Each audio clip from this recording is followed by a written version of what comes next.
everyone and welcome to the Time to Cook Club Juniors and your online class. So today we're going to be making Cornish splits. So hopefully if you're joining me today you have all of your ingredients weighed out, measured and ready to go, and also the equipment from the equipment list. So let's make a start. So the first ingredient that's going to go into our mixing bowl is our strong white bread flour.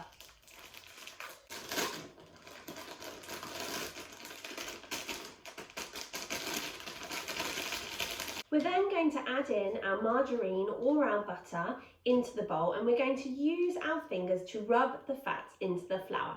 Now, if you're using butter and it's quite hard, it would be a good idea to chop it up into small cubes or chunks. It will make it much easier for you to rub it into the flour. But remember, if you are chopping anything, you need to follow our Time to Cook golden rules.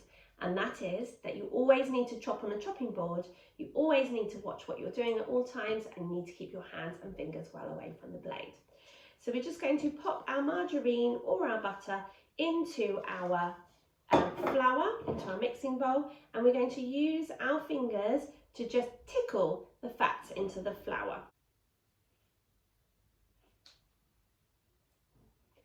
Great work guys, well done. And then every now and again you can give your bowl a little shake, shake, shake, and what that will do is it will get the bigger lumps of fat to the top, so you'll know which bits you need to work on to rub them in. So we're just going to keep doing this until we have rubbed in all of that fat into the flour. I definitely would advise that you keep your hands well down in the bowl to stop all the flour from coming out onto your table.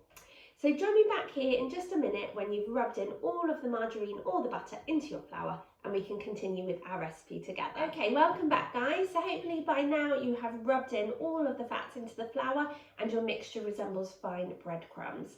So now the next ingredient that needs to go in is your teaspoon of salt.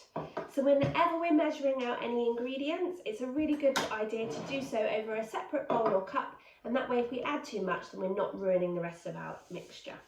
So we're going for 1 teaspoon of salt, and we're also going to add in our sugar. And with a spoon, we're just going to really, really carefully and gently stir the salt and sugar into the rest of the ingredients. So the next ingredient we're going to add is our dried yeast. If you're using a sachet, it is the whole sachet. And again, we're going to very carefully stir that in. Now the next thing we're going to add is our half a pint of warm milk. So you do need to warm your milk up a little bit, as this will help to get the yeast working. I just popped my jug of milk into a microwave and popped it on for a minute. You don't want the milk to be boiling hot, otherwise it will kill the yeast. You just want it to be nice and warm, okay? So you're going to pour the milk into the mixing bowl, and then using your spoon you're just going to give it a stir until the dough starts to stick together. Okay, before we go any further, you might want to line a baking tray with some non-stick baking paper. Our hands are about to get quite messy, and if that's already done that will be really helpful. So once you've lined your baking tray you can just literally pop it to one side. So now what you'll need to do is you'll need to pop some dusting flour onto your work surface, like so. And then you're going to use your hands now to mix the dough. So you need to take your spoon out, and what you're going to do is you're just going to squeeze the dough together really to mix in all the flour, okay? So it should be kind of like a ball of dough. Right, so now what you need to do is you need to knead your dough for 5 minutes, okay? Now when we knead our dough, we're kind of picking it up and popping it down again and rolling the heel of our hand, which is this part of our hand, into the dough, okay? If your dough's sticky and you need to pop some more flour down, you can just keep adding a little bit more flour, but just do it a little bit at a time so that it doesn't dry out the dough. And we're just going to knead the ball of dough for 5 minutes.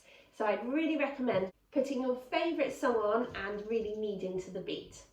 So join me back here in 5 minutes once you've kneaded your dough, and we can continue with our recipe, guys. So hopefully by now you have kneaded your ball of dough for 5 minutes.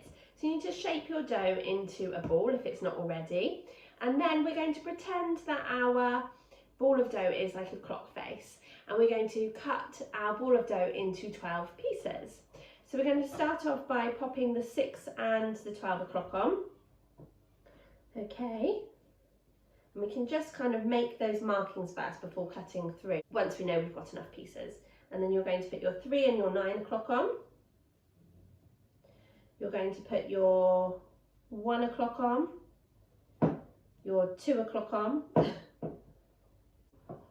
4, 5, so 1, 2, 3, 4, 5, 6.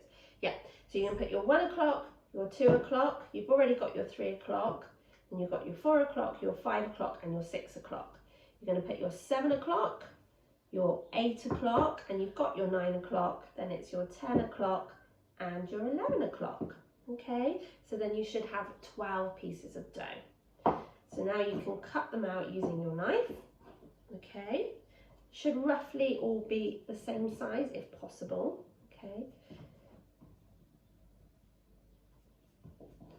Once you've cut your dough into 12 pieces, you need to treat each piece of dough like its own separate little bun. You're going to knead it a few times, and then you're going to make like a ball, okay? So it's great if you can get like a really smooth top on your ball.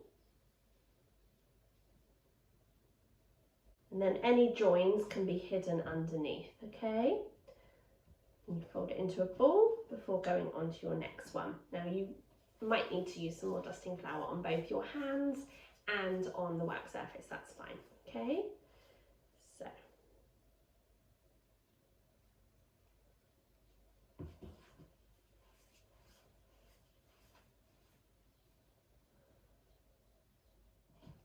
Just keep going until you have formed 12 smooth balls of dough. Okay, welcome back. So hopefully by now you've made 12 lovely smooth balls of dough. So you're going to get your baking tray that you lined earlier, and you're going to pop the balls of dough on in 3 rows of 4. But you're going to leave about 2 centimetres in between each ball, okay?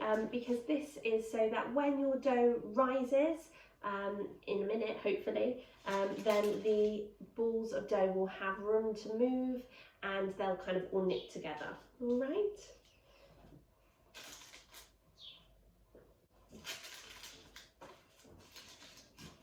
Okay, so now what you need to do is you need to get some cling film, and you need to, with a pastry brush, just brush some olive oil over the cling film and then pop it over the top of your balls of dough. You're going to cover it with the cling film and then leave it to rest in a warm spot for between 35 to 45 minutes, or until the dough has doubled in size. So join me back here when you have finished proving your dough and it has grown to double the size at the moment, and we can continue with our recipe together. Hello everyone, and welcome back. So hopefully by now your balls of dough have been proving for between 35 to 45 minutes and are now double their size, their original size. So now what you'll need to do is you'll need to go and ask your grown-up to preheat the oven to either gas mark 7 or 220 degrees or 200 degrees if you're using a fan oven. Now the reason why we have to ask a grown-up to do this job is because ovens can get very hot and so can be very dangerous, and we definitely don't want any burnt hands or fingers today. The reason why we have to preheat the oven is to make sure that the oven is at the perfect temperature when we're ready to pop our bakes into it. So once your grown-up has preheated your oven, you're going to ask your grown-ups to pop the tray of dough into the oven to cook for 15 minutes. And grown-ups, you'll know whether the Cornish splits are cooked because they'll be a lovely golden brown colour. And also, once you take them out of the oven, grown-ups, you can very carefully turn one over and give it a tap on the bottom, and if it makes a nice hollow sound, then that means that it's done. Now once your Cornish splits have cooked, then grown-ups, you can carefully remove them from the oven and place them onto a cooling rack to cool down completely. So I'll see you back here once your Cornish splits have cooked and are completely cool, and we can fill them together. Okay, welcome back guys. So my Cornish splits have been cooked and are now completely cool, and I'm just going to finish by sprinkling on some icing sugar over the top. So I've got a really small kind of tea leaf sieve, and I'm just going to sprinkle some icing sugar over the top of my Cornish splits as a really lovely finishing touch before I fill them with jam and cream. The traditional way of cutting your Cornish split is with a knife. You're going to cut from the bottom, about 2/3 from the bottom, and you're going to cut upwards, okay, about 2/3 back. Okay, there you have your Cornish split, and you can fill it with jam and then cream. So I've just whipped up some cream with a hand whisk so that I can fill my Cornish splits with some jam and cream. So this is a bit of a fun fact. Cornish splits and Devon splits are essentially the same, but Cornish splits have jam first and then cream, and Devon splits have cream and then jam, just like the scones. So I'm going to make my Cornish splits. So I'm going to pop some jam on there first. This is Rosemary's homemade jam. So we're going to fill the scones with some strawberry jam.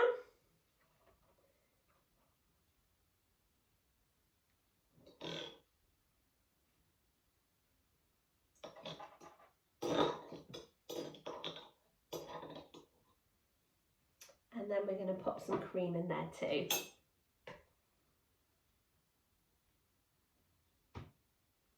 There we go.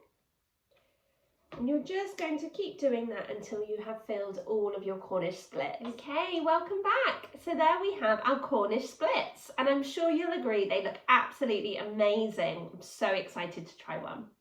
So thank you so much for joining me today to make your Cornish splits. I really hope you enjoyed joining in with me, but more importantly, I hope you enjoy eating them and sharing them with your friends and family. I'm super excited to cook with you guys again next week when we'll be back with another delicious bake from our staycation in the UK menu. I can't wait to share it with you. Have a lovely rest of your week, guys. Bye.